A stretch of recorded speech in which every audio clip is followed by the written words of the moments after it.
everyone. We'll get started in a few moments. There'll be three speakers. The DA will go first.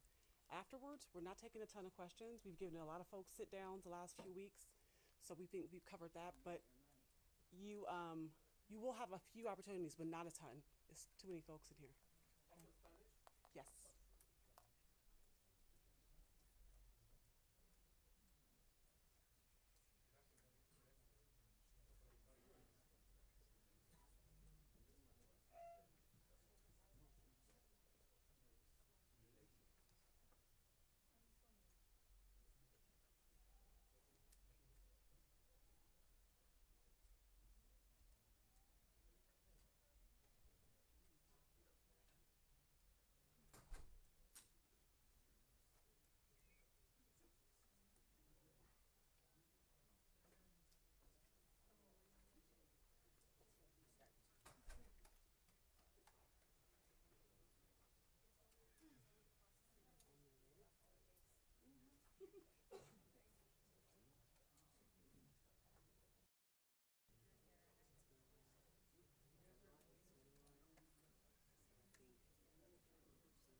the 365 days of the year, that's what they look at.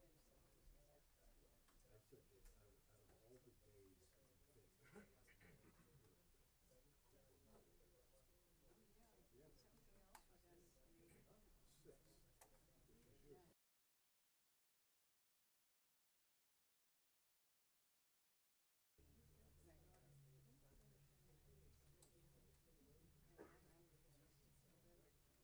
November 26th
this side as well?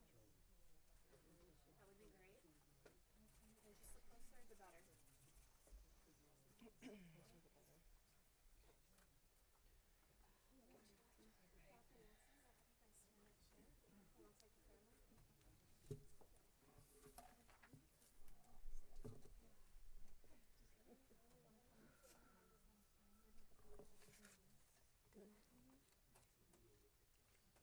Okay, good afternoon, everyone. And before I begin speaking, I want to also introduce some other people that are here with me, and I hope I'm pronouncing the names right because I've seen handwritten part of it.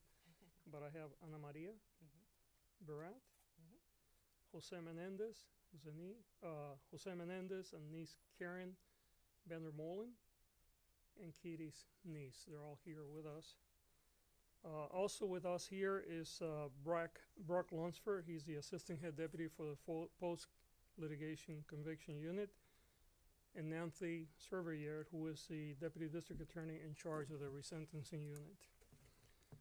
Let me begin by telling you that this is a case where we've had many people in this office spend a great deal of time reviewing the case.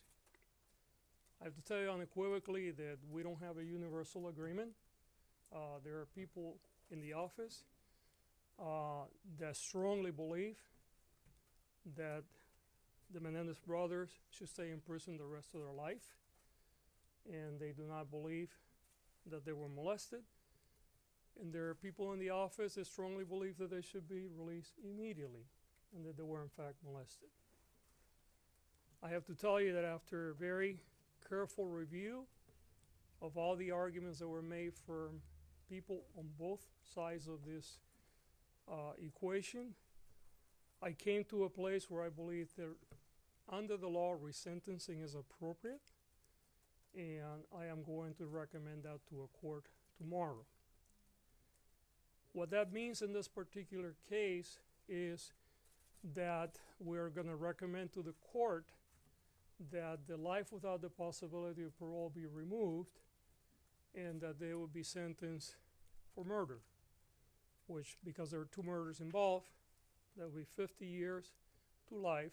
However, because of their age, under the law, since they were under 26 years of age at the time that these crimes occurred, they will be eligible for parole immediately.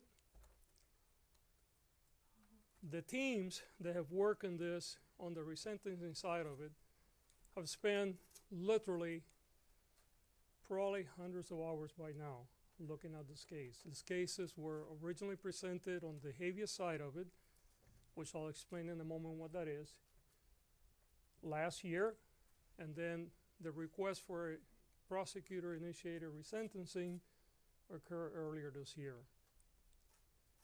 And there have been people in this office working in these cases from the very beginning, as well as many other cases that we have.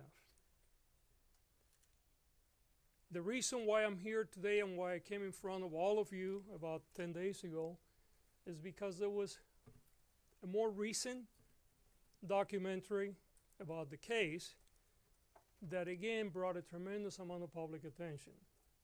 And we know there have been other documentaries, so this is not the first, this is a more recent one. And frankly, our office got flooded with requests for information. And even though this case was already scheduled to be heard, we did not have enough resources to handle all the requests. And one of the things that I thrive to do in this office is to be very transparent in everything that we do. In this case, we review the prison files. And you have to understand that the way the process works, when you're talking about a resentencing under the law, it really focuses not necessarily on what the original crimes were, but it focuses on, has the person been rehabilitated, number one, and number two, can they be released safely into the community? Under that rubric, since I've been in office, we have resentenced over 300 people, including 28 for murder. Only 4 have reoffended. If that was a regular recidivism rate in this country, we would be the safest nation in the world, but we know that it's not. In fact, somewhere between 40 and 50% of the people that go to prison reoffend and get rearrested. And that's why we have so many problems. However, when you look at the case of the Menendez brothers, you see 2 very young people. One was 19 and the other was 21 when they committed these horrible acts. And I want to underline, they were horrible acts. There is no excuse for murder. And I will never imply that what we're doing here is to excuse that behavior. Because even if you get abused, the right path is to call the police, seek help. But I understand also how sometimes people get desperate.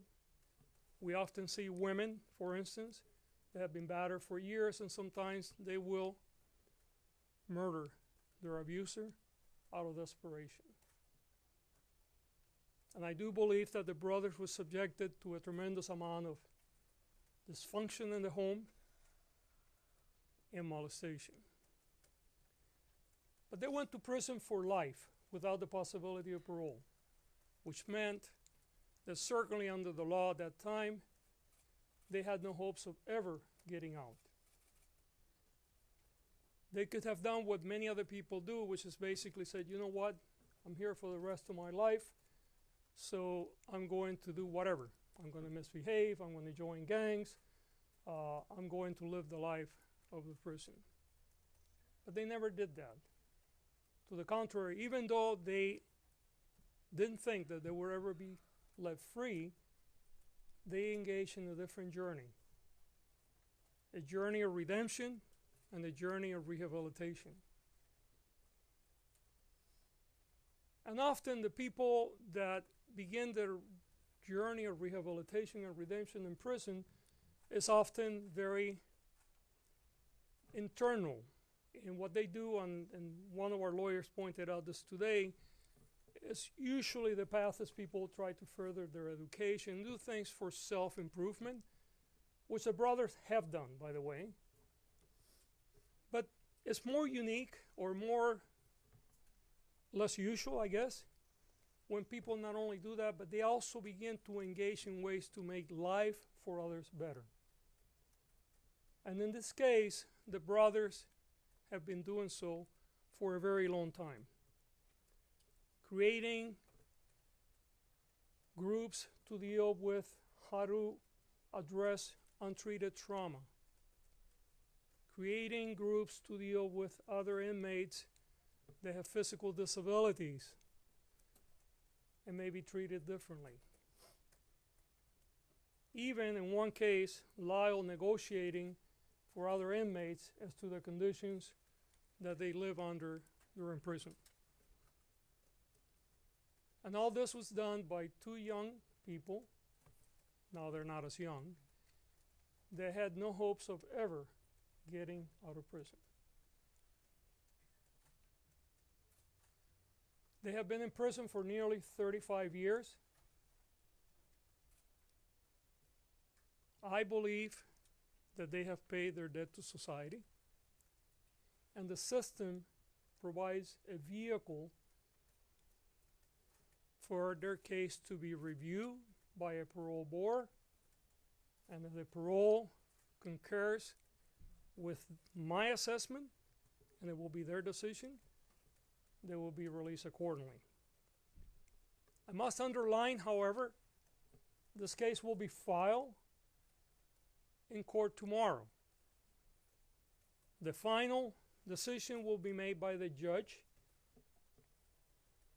Court has to agree with my conclusion that they deserve to be resentenced. It is very possible that there may be members of this office that will be present in court opposing the resentencing. And they have a right to do so. And we encourage those that disagree with us to speak, and the court is the appropriate place to do it. We certainly feel we're very sure not only that the brothers have rehabilitated and that they will be safe to be reintegrated in our society, but that they have paid their dues, not only for the crimes that they committed, but because of all the other things they have done to improve the life of so many others. So, again, we will be filing for resentencing tomorrow. We're seeking that they would be sentenced to life with the possibility of parole, as opposed to life without the possibility of parole, which is they currently have. That means that they would have 50 years to life because there were 2 murders. But because of the age upon which they were convicted, under 26, under current law, that means they're eligible for youthful parole. I think there is also important to have some introspection today, because I think that often, for cultural reasons, we don't believe victims of sexual assault, whether they're women or whether they're men. We saw in our first trial, which, by the way, they were tried twice. The first trial hung, meaning the jury could not come to a conclusion, and in fact about half of the jury wanted to convict them of manslaughter, which, if that were have been the case, they would have been off prison a long time ago. And then there was a second trial, and then they were convicted of murder with special circumstances, which led to the life without the possibility of parole.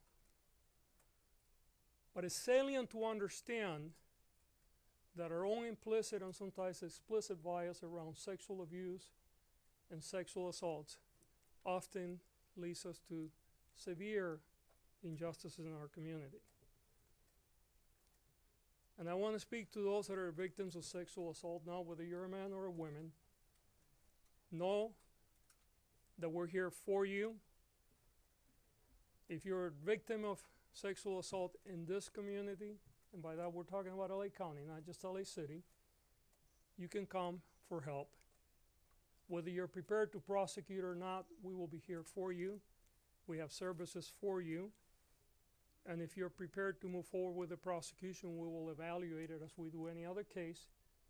And if we believe that the evidence is there to present a credible case in front of a jury that can be proven beyond a reasonable doubt, we will proceed accordingly. You do not have to suffer alone. You don't have to keep it to yourself. And help is here unconditionally. I'm going to say a few words in Spanish because I know there's tremendous amount of interest from the Spanish media, and I know that there are going to be other speakers today, and then we're going to open it up for questions. Primero que nada, quiero dar las gracias a todos por estar aquí hoy. Estamos hablando del caso de los hermanos Menendez. Este fue un caso donde 2 hermanos, uno de 19 y uno de 21 años, asesinaron a sus padres más de 3 décadas atrás, 25 años. Este fue un caso que tuvo mucha atención pública cuando sucedió y indudablemente tiene mucha atención pública hoy cuando vemos esta habitación como está llena. La razón por la que nosotros estamos buscando que la Corte reevalúe la sentencia original es la siguiente. Bajo la ley de California, cuando una persona es acusada de un crimen, ese crimen puede ser reevaluado si la persona lleva muchos años en la cárcel o la prisión y enseña que se ha rehabilitado y que puede ser reintegrado en la comunidad sin causar peligro para el resto de nosotros. En el caso de los hermanos Menéndez, nosotros hemos revisado el caso y creemos, número 1, que se han rehabilitado y número 2, que pueden ser reintegrados en la comunidad sin causar peligro para el resto de nosotros. Es importante notar que este es un caso de 2 muchachos que tenían 19 y 21 años, que probablemente fueron no solamente acosados por su familia, pero posiblemente también fueron molestados sexualmente. Aunque no hay excusa ninguna para los crímenes que ellos cometieron, reconocemos también que habían ciertas condiciones que pueden haber creado esta situación. Desde que están en la prisión, ellos han demostrado con sus acciones y sus palabras que iban a hacer todo lo que era posible para rehabilitarse. No solamente ellos hicieron cosas para mejorar su vida personalmente, pero también tomaron parte en muchos programas y crearon programas para ayudar a otros prisioneros. Hicieron todo esto durante un tiempo donde ellos no creían que iban a salir de la cárcel por el resto de su vida, porque su sentencia era de vida sin la posibilidad de salir de la cárcel. Lo que estamos haciendo hoy bajo la ley de California, vamos a hacer una petición a la Corte a que reevalúe esa sentencia y que lo vuelva a sentenciar por asesinato, pero con la posibilidad de salir con libertad condicional.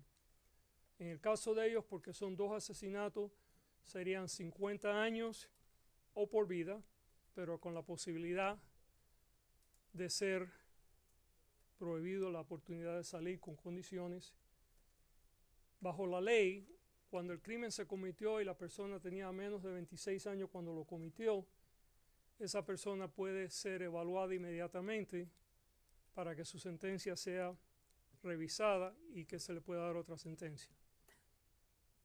Bajo las condiciones de cómo ellos se han portado en la prisión y la evidencia de que están rehabilitados y de que pueden ser reintegrados en nuestra comunidad, es muy posible que ellos sean permitidos salir a la calle de nuevo, pero esa decisión estará con el sistema de prisiones y no con nuestra oficina. Legalmente, lo que nosotros vamos a hacer mañana es presentar una petición a la Corte. La Corte es la que toma la última decisión y la Corte puede acordar con nosotros o no, pero creemos que bajo la ley la petición que estamos haciendo está bien fundada y creo que esta petición espero que sea permitida. Ahora voy a pasar para que otras personas hablen y después podemos tomar sus preguntas. Ana María, you're going to talk next? Okay. Good afternoon. My name is Ana Maria Baralt, and I'm the niece of Jose Menendez. Eric and Menendez are my cousins. I would also like to acknowledge the other family members here, some standing, some seated. Joan Vandermolen is here, Kitty's sister, as well as Diane Vandermolen, her hope for our family. We are here because District Attorney Gascon has taken a brave and necessary step forward by recommending a resentencing for Lyle and Eric. The DA's decision reflects the truth that is hidden for so long, and I am grateful for his leadership in making this choice. We stand united in our hope and gratitude. Together we can make sure that Eric and Lyle receive the justice they deserve and finally come home. Thank you to District Attorney George Gascon for his courage and leadership. This step gives us all hope that the truth will finally be heard and that Lyle and Eric can begin to heal from the trauma of their past. Thank you so much for your time. Thank you, Ana Maria. Yeah. I believe Jose Menendez is going to say a few words. This is the niece of Kitty Oh, you're gonna Menendez, say, I'm sorry. Joan Vandermolen. Yeah. Hi, thank you for coming. We are here today because District Attorney Gascon has taken a brave and compassionate step forward by recommending resentencing for my cousins Eric and Lyle, and we wish to offer our deepest gratitude to DA Gascon. This decision is not just a legal matter. It is a recognition of the abuse my cousins endured, and we are grateful for the DA's leadership in putting justice over politics. We know this wasn't an easy decision, but is the right one. This is about truth, justice, and healing. It is time for Lyle and Eric to come home. And I ask all of you to join us in this fight for justice. We stand united in our hope and in our gratitude. Together we can make sure that Eric and Lyle receive the justice they deserve and finally come home. Thank you again to District Attorney George Gascon for his courage and leadership. This step gives us all hope that truth will finally be heard and Eric and Lyle can begin to heal from the horrors of their past. We hope this will also shed light and increase awareness and help others who have been victimized by sexual violence. Thank you all so much for being here today. We are grateful for everyone's support. Is there anyone else speaking? No, that's it. Okay. Okay, and I apologize. I'm reading notes here and I'm trying to understand all the notes. Yes, ma'am. Can you explain, so you go tomorrow, you file a case for resentencing, then what happens after? Are the brothers gonna be there tomorrow, and when is the role of the parole board going to come in? Right, and you know what? I'm going to actually have the people that are handling the case walk you through all of it. The brothers will not be there tomorrow. The role of parole board comes later, but Nancy, why don't you walk everybody through? Okay. Brooke, you wanna go? So what we'll do is we'll file our, Say your name, ma'am, your name and your title. my name is Nancy Thaberge. I'm the deputy in charge of the resentencing unit. This is Brock Lunsford, assistant head deputy of the post-conviction litigation division. So what will happen is tomorrow we will file the actual petition requesting resentencing with the legal arguments and accompanying exhibits as to why we think it's appropriate.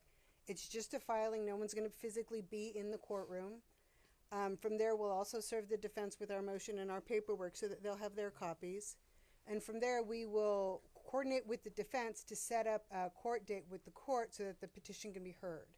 Now, whether or not that's a setting or a hearing will be decided between us and the defense and the court once everybody gets an idea of what we've filed.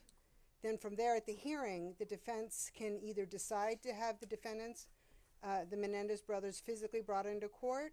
They can ask that the individuals appear by video or audio WebEx, kind of a Zoom participation, which we all kind of adapted to because of COVID.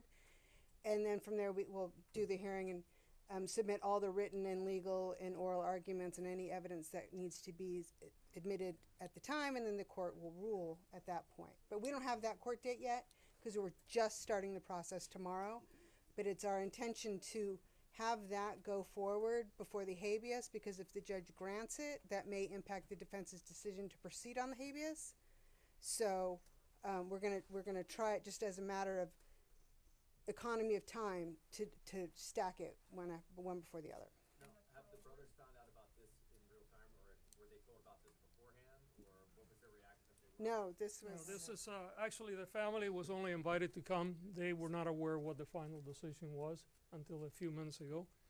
The brothers may be actually seeing you guys on TV or social media, but no one knew other than a very small number of people in this office. And by the way, I should tell you that actually the final decision was just made about an hour ago. Right, then it goes back to the prison system, and then the parole system takes over that. That's correct. Would there be a parole or probationary period? Would they have to live in a halfway house, or simply be released if they're allowed to be released? You know, those are really completely entirely up to the parole board. Please, we'll try. What was the factor that made the final decision? You said the final decision was just made. Was it the letter? Was it the Menudo confession? What was it that put you over the top to make? No, what it was is I was evaluating the arguments that were being made within my office, both pro and against the release. DA, can I ask you? Hold on, I had it. A lot of phone calls from Yeah. people that I'm, you have made resentencing a cornerstone of your tenure as district attorney here in Los Angeles. There are some people who have accused you of using this very, very highly publicized, clearly case to use it for politics, given how close we are to the election. What's your response to people who have been making that claim? There's nothing political about this. We have resentenced over 300 people, including 28 for murder, and we will continue to resentence people in the future. And And that's all I can tell you. But DA, question, what, Yes, how sir. is your bid for Excuse me, re-election please. impacting your decision? You're interrupting. Everyone's interrupted. I'm just No. wondering how your bid for Okay, can you wait, re-election. please? Yes, please. Yes. Could the brothers be home by Thanksgiving? I don't know the answer to that. Why did you decide not to go with the reduced voluntary manslaughter? That was part of the process that I was still going through up until a couple hours ago. I don't believe that a manslaughter would have been the appropriate charge given the premeditation that was involved in the murders. I believe that these were clearly murders that were premeditated. Now the motivation, that's where differences of opinion come up, but I don't think it would be appropriate to go all the way down to manslaughter. DA, Yes, has ma'am. your bid for re-election impacted Would you your please decision? stop? I am not going to talk about re-election, okay? Okay, so. If you want to talk to re-election, go outside, we'll But talk has later, your bid- please. Stop, relax. It's a fair question. No, it's not. It is a. I'm sorry, you're interrupting, sir. Be respectful. Please. ¿Qué va a pasar mañana después de que presenten en la corte un documento? Pues depende, como estaba explicando la abogada, la encargada de esta unidad, la Corte probablemente va a señalar otro día donde los dos, la defensa y nosotros podemos ir y habrá una evaluación de la evidencia. Si hay alguien que se opone a esta moción que estamos, a este proceso que estamos iniciando, también la Corte va a poder oír todo eso y la Corte toma la decisión final. Yes, ma'am. Yes, because we're going to make a decision one way or the other. It's just a question what the decision was going to be. Yes. If you are no longer in office, what happens to this case? Could a potential successor undo what you're about to file? I don't think so. Once it's filed, it's filed. It's up to the court to take it from there.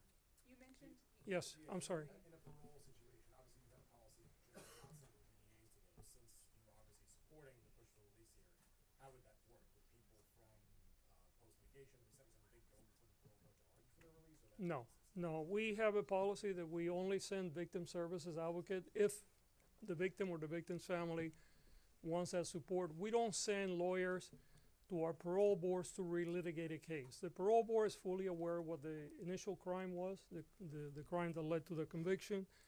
Their work is primarily to evaluate whether they're rehabilitated and safe to be released, and that will be the way here. Can you break down the timeline for us? Can we expect a hearing by the end of the year? We might Nancy, we don't know. I'm hoping to get it on calendar, depending on the defense preparedness. I'd like to see it go to hearing probably within the next 30 to 45 days at the most. There's not much to argue because it's kind of a collective. Okay, effort. there's one more question, please, but related to the case, not to elections. If you want to talk about elections, we'll do that. Related to the case, Yes, sir. what would you like to say right now to Eric and Lyle Menendez? What we like to say to them, and it's we, because it's not I made the final decision, obviously, but we have a whole team that worked on it.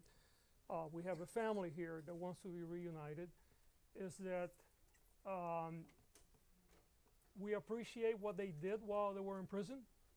While I disapprove of the way they handle their abuse, we hope that they not only have learned, which appears that they have, but that if they get reintegrated into our community, that they continue to do public good. Thank you so much, everyone.